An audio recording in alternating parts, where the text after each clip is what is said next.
Aleluia. Glória a Deus. Amém, igreja? Deus é maravilhoso.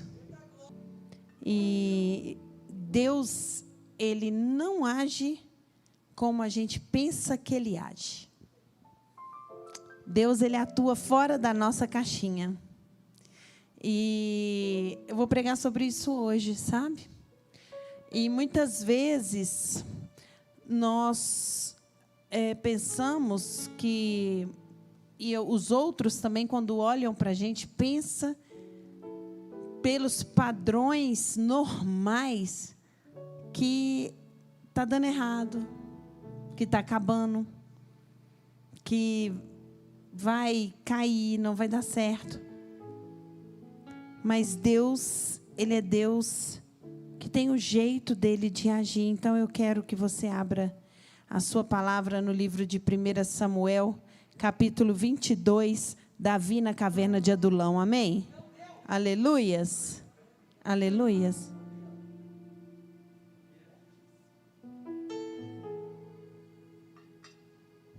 Nós vamos falar um pouco sobre... Aleluia.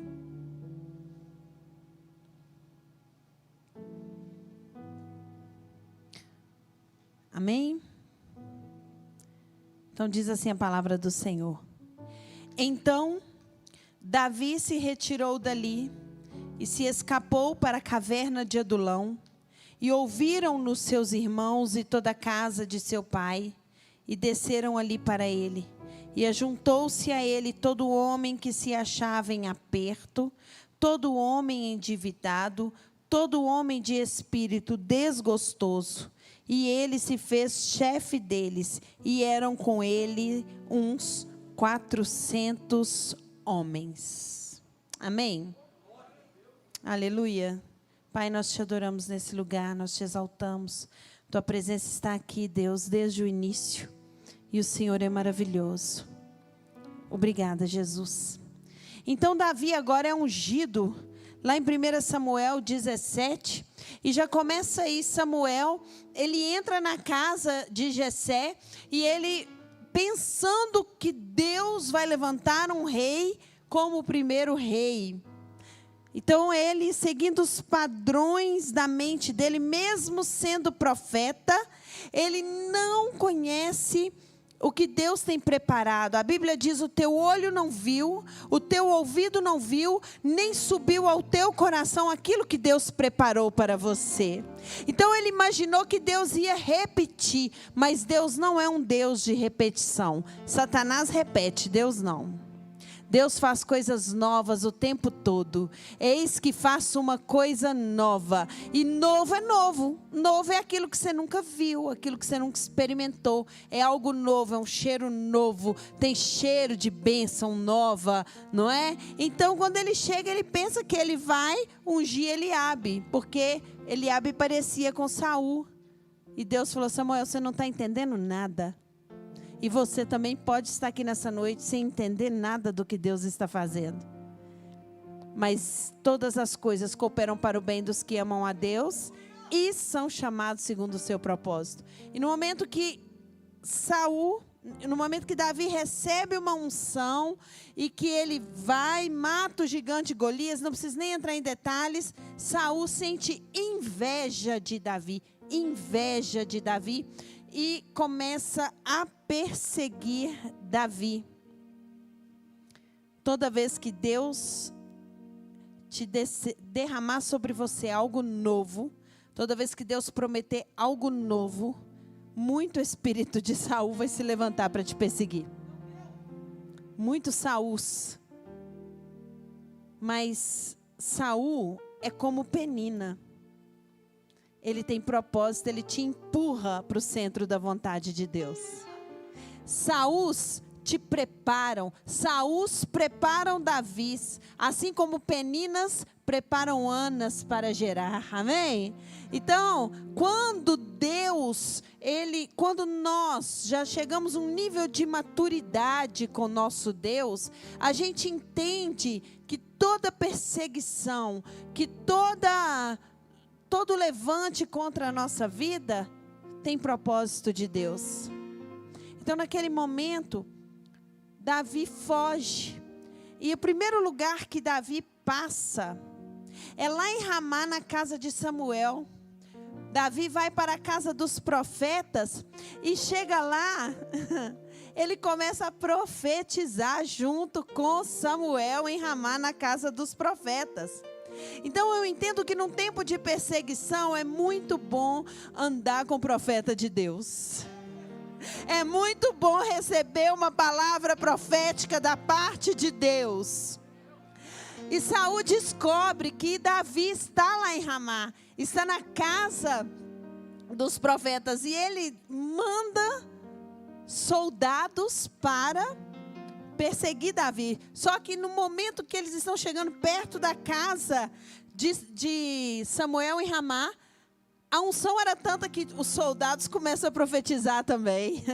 Eu quero te dizer que a unção dessa casa vai te fazer profetizar demais. Mas o que eu entendo com isso? Ei, queridos, Deus não quer matar seu inimigo, Deus quer converter seu inimigo. Tem Penina por aqui que vai converter, hein? Oh, glória! E ainda vai ser membro dessa igreja. Você pode dar um glória? Porque Deus não age igual a gente, né? Aí Saul manda uma segunda leva de soldados, e a segunda leva de soldados também começa a profetizar. Aí Saul fala assim: eu vou lá pessoalmente matar Davi. Quando Saul chega, o Espírito de Deus vem sobre ele, e ele cai no chão e fica por 2 dias no tapete de Deus. 2 dias estirado no chão, só recebendo de Deus. Queridos, Deus, Ele quer que... Deus fala assim, Jesus, Ele nos ensina assim: amai os vossos inimigos, bendizei os vossos inimigos, não maldizei os vossos inimigos. É um princípio do reino. Então, se tem alguém, se você tem uma causa na justiça, se você está sofrendo uma perseguição, o princípio do reino é: ore por essa pessoa. Senhor, abençoe ela. Senhor, toque. Faça com que ela conheça a verdade. Faça com que ela te conheça. Não deseje o mal. Uma vez, nessa trajetória de Davi, vou antecipar um pouco, ele teve para matar Saul. E ele falou: ai de mim, levantar a mão contra o ungido de Deus. Mas por quê, queridos? Porque ele fala, existe um ditado, ele diz, né, Davi, que a impiedade vem do ímpio. Ele diz assim: eu não sou ímpio, Saul. De mim não sai desejo de matar. De mim. Então o erro do outro não justifica o teu erro. Tem gente que fala: eu traí porque eu fui traído. Eu roubei porque me roubaram. O erro do outro não justifica o teu erro. Não sai água suja de fonte limpa. Se você é uma pessoa de Deus, de princípios, não sai de você isso. De você sai oração, de você sai profecias, palavras de bênção. Então, Davi, o que eu entendo, a partir desse momento eu começo a entender o propósito de Deus na vida de Davi. Davi ainda não estava entendendo a perseguição que ele estava sofrendo. E tem coisas na nossa vida que nós não vamos entender. Só vamos entender lá no final. Então não procure entender Deus. Deus não age na nossa lógica. Então agora Davi foge e passa lá na casa dos sacerdotes. Veja bem, Davi, não é porque ele estava num tempo de perseguição que ele foi para o pagode. Não é porque ele estava num tempo de perseguição que ele foi tomar todas, jogar tudo para o alto. Não é porque ele estava num tempo de doença que ele deixou de adorar a Deus. Não, muito pelo contrário. No tempo de dificuldade, ele foi atrás de profeta e agora ele vai até Nob. Nob é uma cidade ao norte de Israel que significa lugar alto.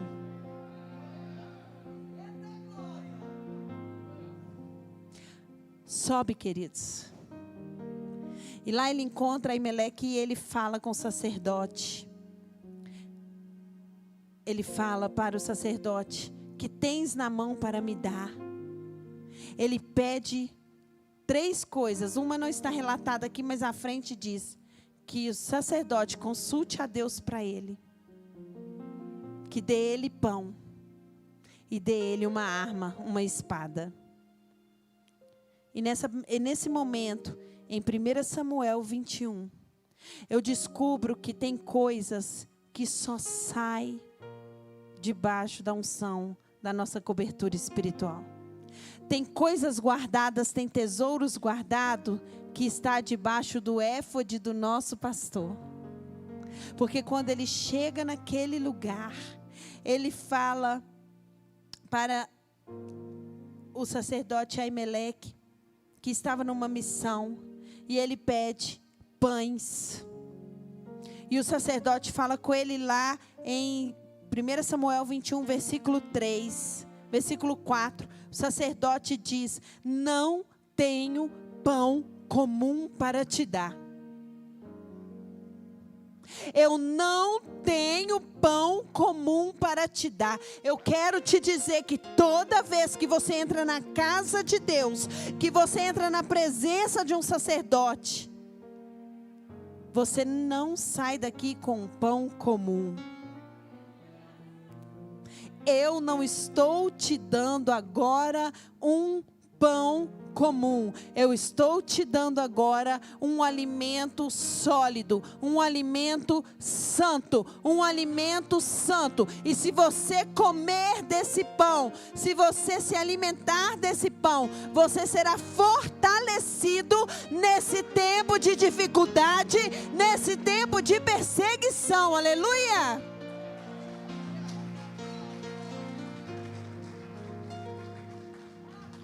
Ele fala: aqui tem pão sagrado. Fala para o seu irmão: aqui tem pão sagrado. Oh, glória! Então o sacerdote fala com ele: mas para você comer desse pão, você tem que estar em santidade. Ele fala assim: se ao menos os seus jovens se abstiverem de mulheres. Aqui vamos colocar mulheres, porque como um ato de santidade, de matar a carne, Então, queridos, nós alcançamos muitos lugares, comida sólida, pão sagrado, quando nós nos colocamos em santidade, quando nós decidimos que a carne não mais nos governa, mas sim o Espírito Santo que nos governa. Então, nesse momento, quando eu decido entrar em santidade, eu começo a acessar as coisas sagradas de Deus, as bênçãos de Deus para a minha vida, através da minha cobertura espiritual, através também do nosso sacerdócio, porque nós somos reis e sacerdotes. Amém? Aleluia. E ele fala: dai-me 5 pães. Então o sacerdote lhe deu o pão sagrado. Jesus, ele até cita essa passagem para os fariseus, quando os discípulos dele ali em Lucas debulhavam o milho no sábado, e eles falam: mas seus discípulos comem no sábado? E Jesus fala assim: Davi não comeu o pão da proposição? Isto é, simbolizando a lei. Misericórdia eu quero e não sacrifício. Até Aimeleque teve misericórdia de Davi, deixando de cumprir a lei. Então Deus tem nos convidado para uma santidade, para um tempo de obediência e amor, e não de sacrifício. Sacrifício já foi feito por nós, mas a obediência, a renúncia da carne, o negue-se a si mesmo, o tome a sua cruz e siga-me. É isso que Deus quer de nós. É isso que Jesus quer de nós. Então o sacerdote lhe dá o pão sagrado, e Davi ainda pede outra coisa para o sacerdote. Acaso não tens aí uma espada? No versículo 8. Davi fala com Eimeleque: não tens aqui à mão uma lança ou espada alguma? E no versículo 9 o sacerdote fala assim: tenho sim. Eu tenho a espada de Golias. Eu tenho a espada de Golias. Sabe, queridos, Deus, ele é tão maravilhoso que aquilo que o inimigo usa para te derrotar é aquilo que depois vem para a tua mão para você abençoar. A arma que o inimigo usa contra você é a arma que Deus vai pôr na sua mão para você vencer. Davi fala: essa é a melhor espada. E o sacerdote fala para ele assim: ela está envolta num pano atrás do éfode. Sabe o que é éfode? É aquela túnica sacerdotal. Tem armas e estratégia que vai sair da igreja, do altar para você.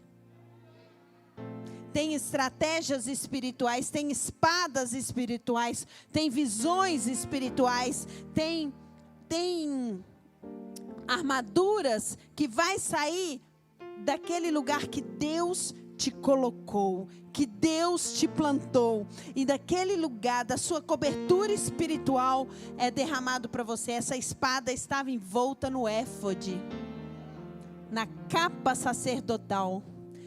O óleo escorre da barba de Arão. Como que era isso? Era aquela capa sacerdotal. Arão foi ungido, escorreu. Aí o filho dele foi ungido. Aquela mesma capa que tinha o óleo, era derramado o óleo do filho, do neto. E assim vai. É geracional. Tem estratégia para você nessa noite. Deus está mandando eu dizer nessa igreja, nessa noite: tem estratégia de guerra sendo liberado para você nessa noite. Como pastora, Deus vai te ensinar, Deus vai te dar a visão, Deus vai te dar a entender como você vai agir, como você vai orar, onde você vai, a maneira que você vai agir.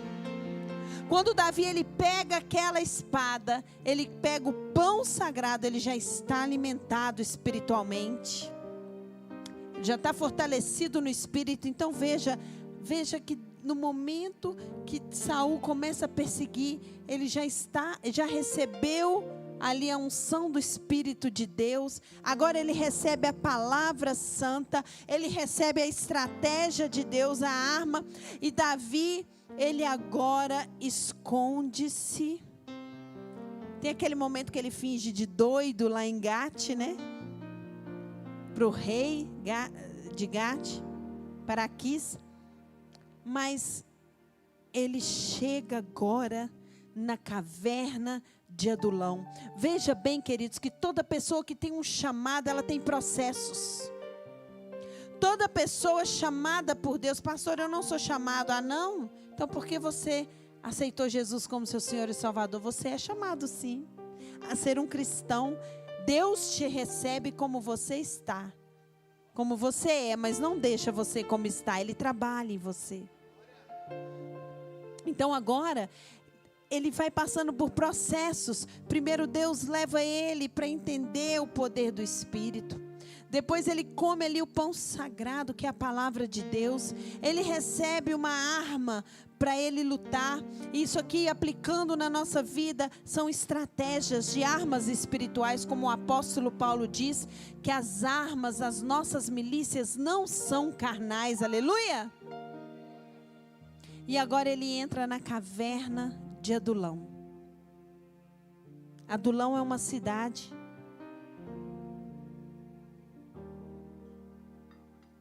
que fica perto de Belém, cidade natal de Davi. E lá tem cavernas que cabem 300, 400, 500 pessoas. E essa é uma caverna que 400 pessoas se juntaram a Davi. E quem de nós podemos negar esses estágios na nossa vida?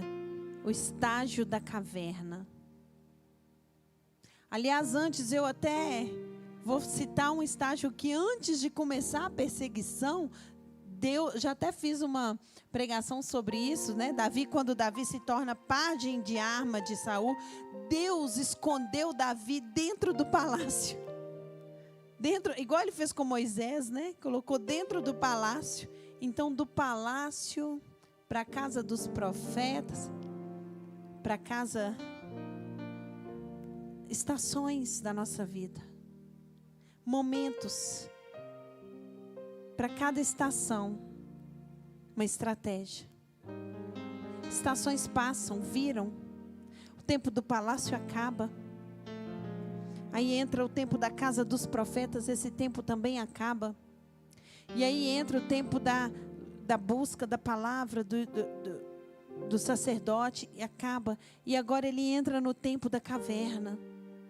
E esse tempo da caverna me remete ao lado de dentro, sabe? Caverna é quando Deus pega a gente por dentro. Caverna é aquele momento que Deus vai transformar, vai restaurar, vai treinar, vai preparar você para o propósito. Então, quando ele entra na caverna de Adulão, a primeira coisa que Deus faz, olha o que ele diz aí no capítulo 22, versículo 1. Então Davi retirou-se dali e se escapou para a caverna de Adulão. E ouviram-no seus irmãos e toda a sua casa de seu pai desceram ali para ele. Primeira restauração que Deus está fazendo na vida de Davi é a família dele. Deus começa no tempo da caverna, é aquele tempo que a gente entende que somos chamados, que a gente entende que Deus tem um propósito na nossa vida. Deus restaura o casamento, Deus restaura a família, Deus restaura. Então, olha, a família de Davi era uma família complicada. Ele era desprezado, ele era rejeitado, ele era o que não sentava-se à mesa. Ele escreve o Salmo 23 falando que Deus prepara uma mesa perante os meus inimigos. Quer dizer que ele não era amigo dos irmãos. Mas agora, chegou a hora que Deus fala assim: Davi, eu vou consertar a sua casa primeiro. Eu vou restaurar a sua casa.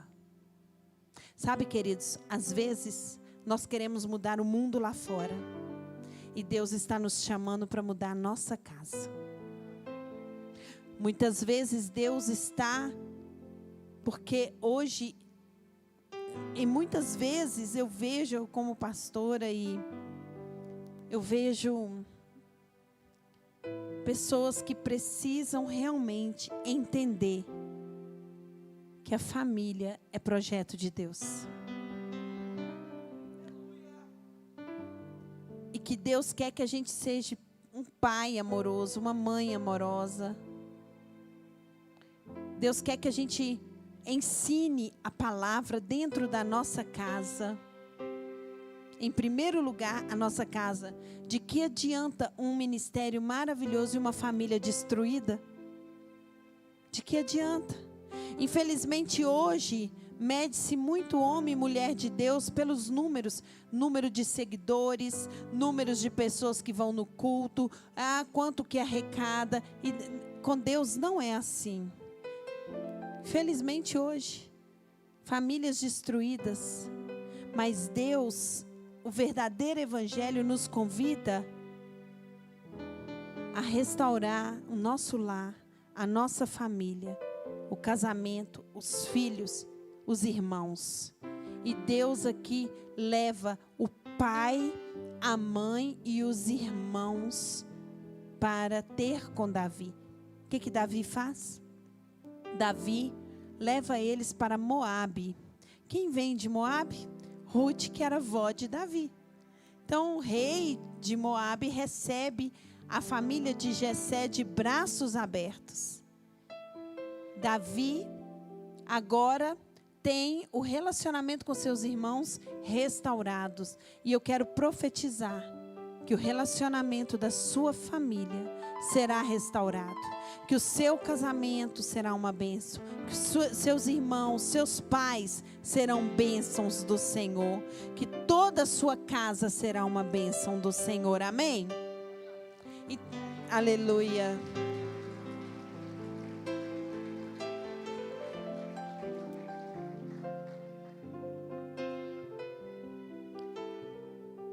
É ali na caverna, queridos, que a gente também descobre quem verdadeiramente é com a gente e o propósito de Deus na nossa vida. Então, eu imagino que quando Davi foi ungido rei, imagino eu, quando ele foi ungido rei, ele pensou que seria até talvez pelas mãos de Saul, que Saul iria colocá-lo como rei, não é? E naquele momento, dentro daquela caverna, começa o treinamento dele para o governo. Um protótipo de Israel. Deus coloca pedaços pequenos, simbolizando aquilo que a gente vai viver no grande. Então, treinando ele ali, ajunta-se a ele todo homem que se achava em aperto. Veja bem, queridos, Davi agora está sendo trabalhado na paciência, porque você já pensou lidar com endividado, com gente que vivia à margem, pessoas com espírito desgostoso, pessoas que estavam igual a ele. Davi agora está sendo trabalhado por dentro, e nós também, quando estamos no tempo da caverna, é aquele tempo que Deus está forjando a gente, preparando a gente na paciência, na sabedoria, no conhecimento, na identificação de lugares. Na perseguição de Saul contra a vida dele, ele conheceu todos os cantinhos de Israel, para que depois, no futuro, quando ele fosse guerrear com os outros reis, ele já soubesse onde pisar. Ele já sabia. Eu tenho experiência nisso. Não é assim? Alô? Vocês estão entendendo? Será que você está nesse tempo da caverna? Será que Deus está te treinando? Lá dentro da caverna? Aqui a gente pode fazer um paralelo com a igreja de Cristo, né? Com a igreja de Cristo. Saul, Satanás, perseguindo Jesus. E junta-se a ele nós. Os desgostosos de espírito, os pecadores, os endividados. E ele se tornando o nosso líder, o nosso chefe. Aqui é um protótipo da igreja de Cristo também, amém? 400 homens. Improváveis. Mas que formaram o exército dele.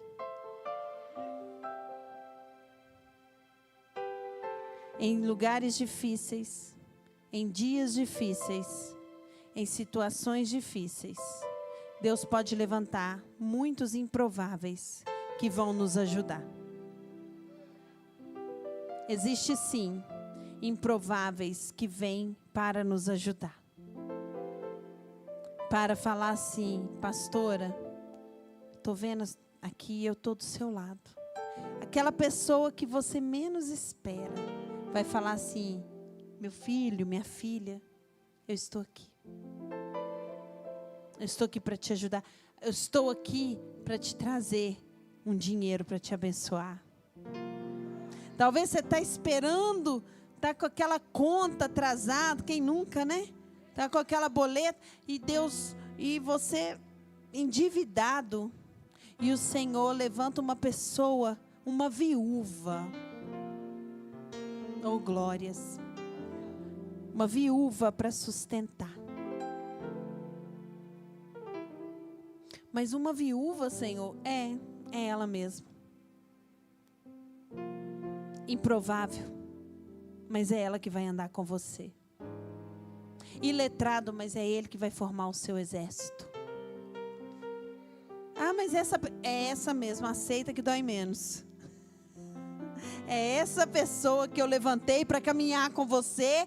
É essa pessoa que vai te ajudar. E é essa pessoa que lá, quando você estiver rei de Israel, vai ser o líder do seu exército. Mas o tempo da caverna passa. O tempo da caverna passa. E agora, caráter forjado, treinado, batalhas, vencendo batalhas com esse exército de 400. E talvez ali Davi pensou assim, sim, aqui é o lugar que eu estou. Aqui é o lugar que Deus me quer. E Deus fala, não, Davi. Ei, meu filho. Eu não te tirei de trás das malhadas para você ficar no meio do caminho, não. A boa obra que eu começo, eu termino. Esse é o nosso Deus, queridos. E Davi agora vai para o deserto. E no deserto, queridos, é que é a escola do Senhor. É o deserto que é a escola do Senhor. É no deserto que nós experimentamos as delícias do Senhor. É o deserto é que nós temos o cara a cara com Deus. Agora sim, Deus se manifesta derramando pão do céu. É no deserto ali que a gente aprende a confiar totalmente em Deus. É nesse lugar que agora Deus fala para Davi. Davi, aqui é eu e você. Você pode ter até os seus 400 homens. Mas aqui, Davi, eu sou contigo. Eu te sustento. Eu te alimento. Aqui no deserto, eu te ensino a depender de mim. Aqui no deserto, onde não tem água, onde não tem comida natural, mas é aqui que eu faço pessoas virem te abençoar. No meio do caminho de todo crente tem um deserto. Mas deserto é para a gente atravessar e não morrer nele. Você não vai morrer nesse deserto. Eu não sei qual estágio que você está, mas se você já está no deserto, eu quero te dizer que você está pertinho, pertinho, pertinho de chegar no oásis de Deus, pertinho de chegar na sua bênção. Não desiste, não desiste, em nome de Jesus, não desista dos sonhos de Deus na sua vida.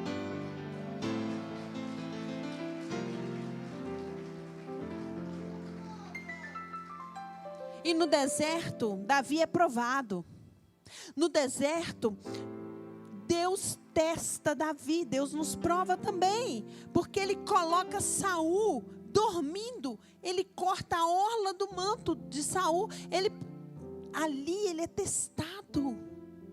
E quantas vezes Deus faz isso com a gente? Nós estamos naquela dificuldade, né? E aí você pega e fala assim, meu Deus... Aí vem aquela proposta decorosa. Você está no deserto e ainda vem a proposta. Não é assim que eles falam?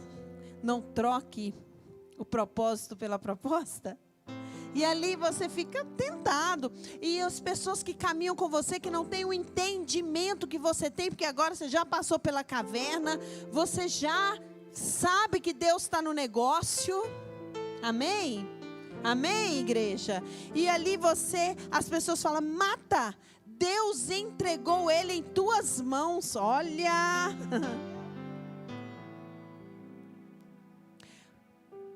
Queridos, até pessoas que andam com a gente, podem nos dar conselhos, que nós temos que ter muito discernimento no tempo da dificuldade. Muito discernimento para saber se aquilo é de Deus ou não. Porque a situação parecia que era, não é? A situação não parecia que era favorável. Mata. Mas Davi fala, longe de mim. Sabe por quê? Porque Deus não é assassino. Deus não queria que ele matasse o ungido. ele fala assim, Deus que vai se ver com ele. Eu não vou fazer justiça com as próprias mãos. E nesse lugar de deserto, Davi também conhece pessoas especiais, como Abigail, aquela mulher de Nabal, que serve a ele um banquete. Eu quero te dizer que deserto tem banquete no deserto.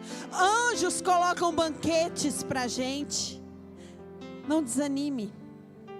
Abigail ela prefigura, assim como os anjos serviram Jesus, Abigail, ela também prefigura um anjo servindo Jesus. Um anjo servindo Davi.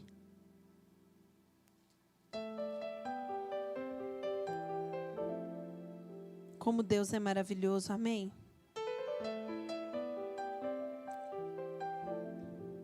Davi, ele passa por várias cidades. Ele vai ter que morar com o inimigo. E lá na frente, ele assume o trono, quando ele faz 30 anos. Ungido com 17, assume com 30. Ele estava pronto. Sabe, queridos, tem coisa na minha vida que eu falo assim, obrigada a Deus, porque o Senhor está me entregando agora, porque antes eu não saberia lidar com isso, eu ia destruir. Cada estação da nossa vida tem um propósito.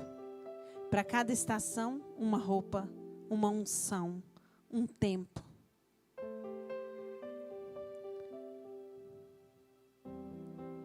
E se você está numa dessas estações,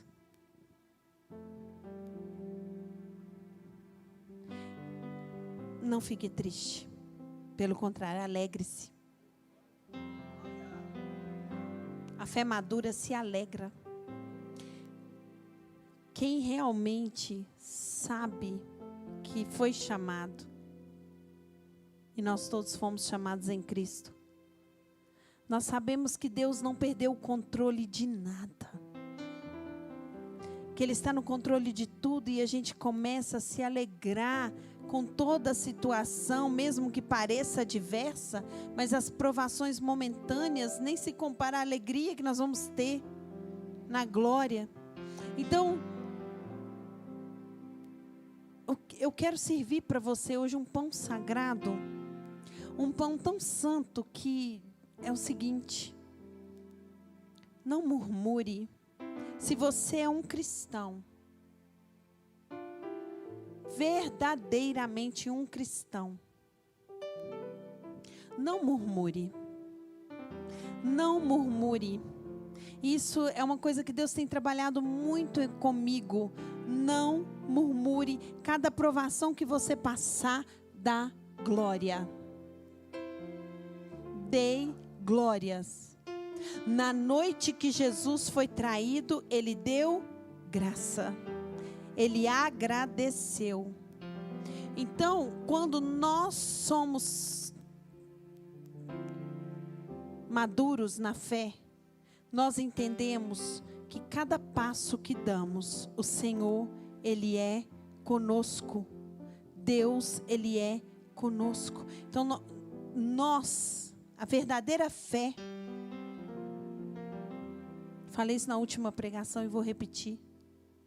Ela se alegra nas provações, porque ela sabe que Deus está fazendo coisas. Quando é a fé do eleito. Nós já fomos eleitos em Cristo, queridos. Você acha que a sua vida é um acaso? Você acha que a vida de Davi era um acaso? Você acha que a vida de Moisés era um acaso? Não. Você foi planejado por Deus. Lá em 1 Pedro 1,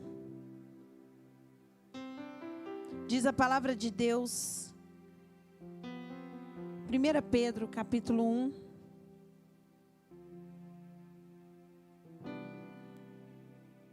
Pedro, apóstolo de Jesus aos estrangeiros, dispersos ao ponto da Galácia, Capadócia, Ásia, Bitínia. Próximo, por favor. Eleitos segundo a presciência de Deus Pai. Ele estava falando para crentes eleitos segundo a presciência de Deus Pai. Eu estou falando para você que você é eleito segundo a presciência de Deus Pai. Antes de você aceitar Jesus, antes de você nascer, Deus já elegeu você e já disse: esse ali vai servir o meu filho. Eu tenho um plano para ele. Aleluia, sua vida não é um acaso. Você pode dar glória por isso?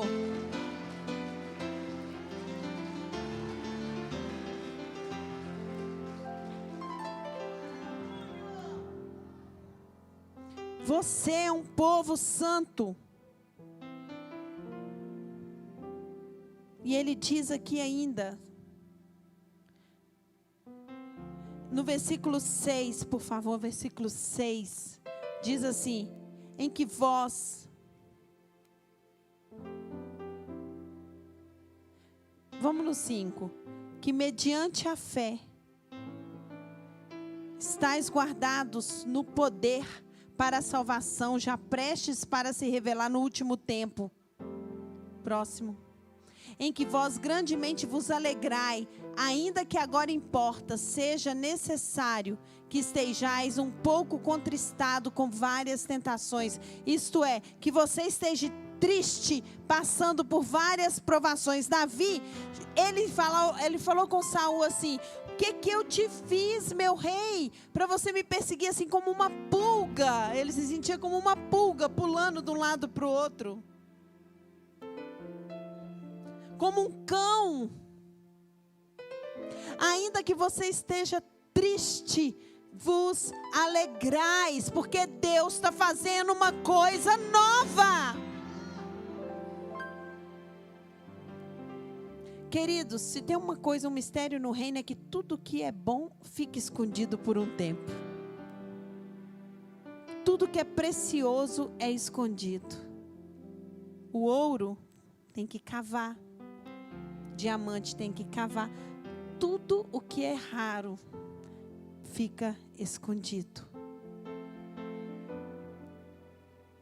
E mesmo sendo precioso, no versículo 7, Pedro continua falando: para que a prova da vossa fé, muito mais preciosa do que o ouro que perece, e é provado pelo fogo, se ache em louvor e honra e glória na revelação de Jesus Cristo. Queridos, Davi foi provado, foi forjado, foi trabalhado para ser o grande rei de Israel. Você está sendo provado, forjado para cumprir o propósito de Deus, para ser essa grande esposa, para ser esse grande marido, para ser essa mãe, para ser esse empresário, para ser esse pastor, essa pastora ou esse ministro. Deus está te preparando.